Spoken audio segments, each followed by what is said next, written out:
Alright, we were back to doing another sparring breakdown video between my students Dagan and Nico. Nico in the gray, Dagan in the black.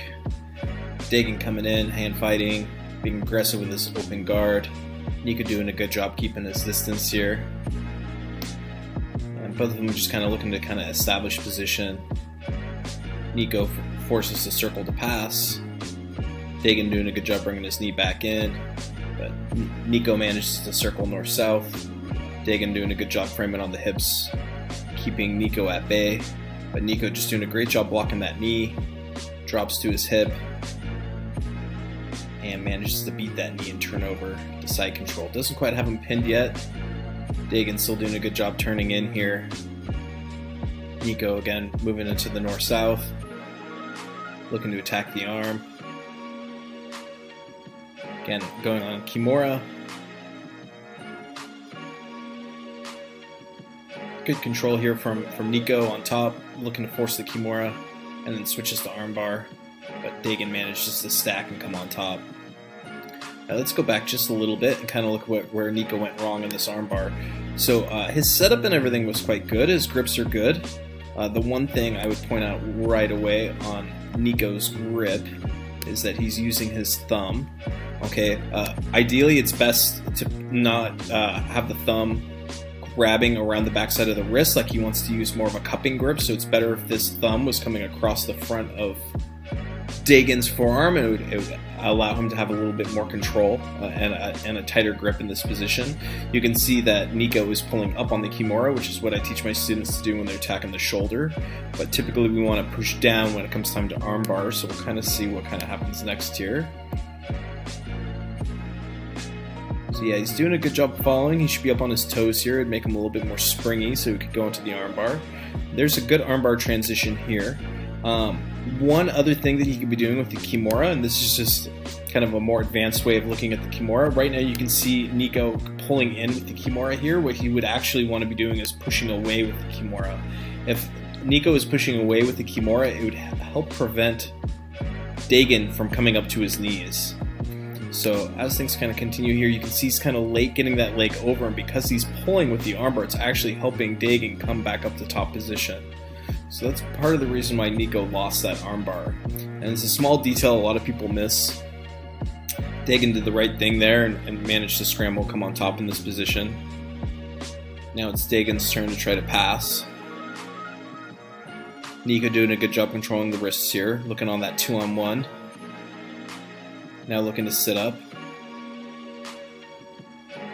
Nice sit-up sweep attempt from Nico. And he's back on his Kimura.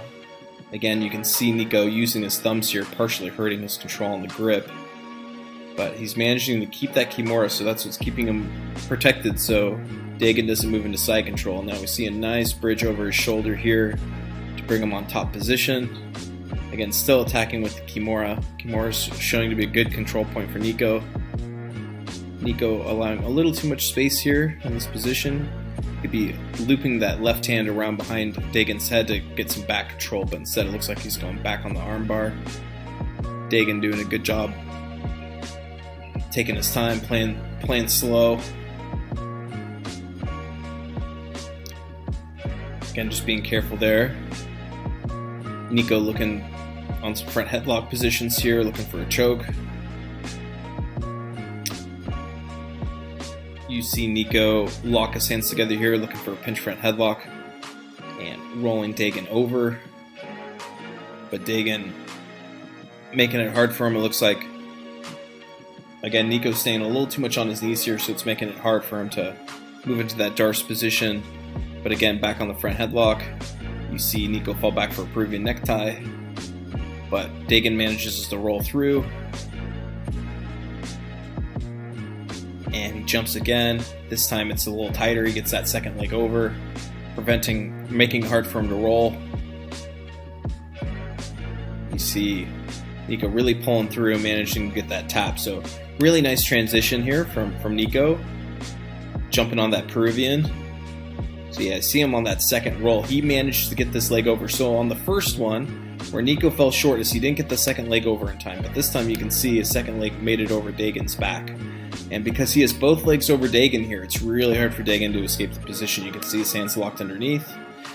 So Nico's position here is really good to finish the Peruvian necktie. All he really needs to focus on doing is pushing down with this leg. As long as he's stomping that leg down like he's trying to put on a big boot, his positioning is really tight here. So yeah, you can see him pushing the head underneath. Dagan trying to do a little headstand here to prevent the choke. But I think it was a bit too much. And Nico picked up a really nice submission. So if you're watching Nico, you're doing a good job, buddy. Nice to see you pick up the Peruvian necktie. Not an easy move. Nico's been training with me for about 6 months, twice a week. Comes in addition to a lot of strength training. Dagan's been training Jiu Jitsu for a couple years. Also a real active yoga practitioner. Both these guys work real hard in the gym. So yeah, we're back seeing Dagan kind of taking some of the control of the hand fighting, but Nico also doing a good job lifting, getting some control here. And doing a nice job walking around here, trying to set up his pass, forcing butterfly guard.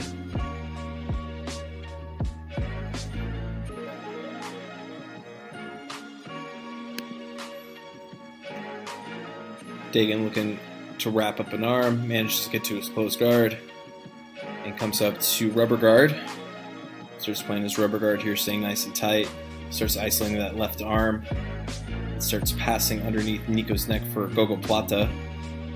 Gogoplata is not a move I use very much, but I'll kind of give feedback where I can. Dagan doing a good job getting control of that foot. Looks like he needs to get the shin in a little bit deeper. And Nico just finding space inside the grip around the shin. And now Dagan pulling down on the back of the head here and manages to get the tap. So yeah, really nice setup from Dagan.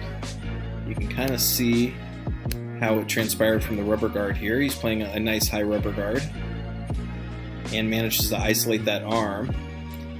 And you can see, because he's got that nice overwrap on the opposite side, this is what's going to clear the space for him to start bringing that shin in front. Okay, this is what's opening up Gogoplata for him. So really nice transition here. You can see him go palm up, and this is what allows him to feed that grip underneath. And you can see the left hand reaching around the back of the head there, helping him with his setup. So as soon as the leg finishes passing around, it leads to that big toe.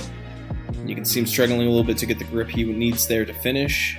I would say maybe the only other thing that, again, I'm not an expert in this position, but something that I would do just to help monitor the posture is I'd be climbing this leg up higher so he could help him break Nico's posture a little bit more and have a little bit more connection. But I don't know how much that movement's going to adjust his hips.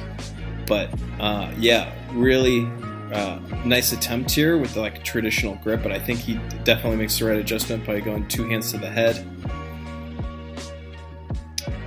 Again, pulling down here on the back of the head is what allowed him to get that pressure for the finish. And yeah, I'm pretty sure that's the end of this guy's roll. Yeah, this is the end. So this roll just was interesting and had some nice exchanges in it, so I thought it'd be nice to share with you guys. I hope you guys like what you saw. And if you want to see more videos like this, make sure to like and subscribe to my channel. Thanks for watching.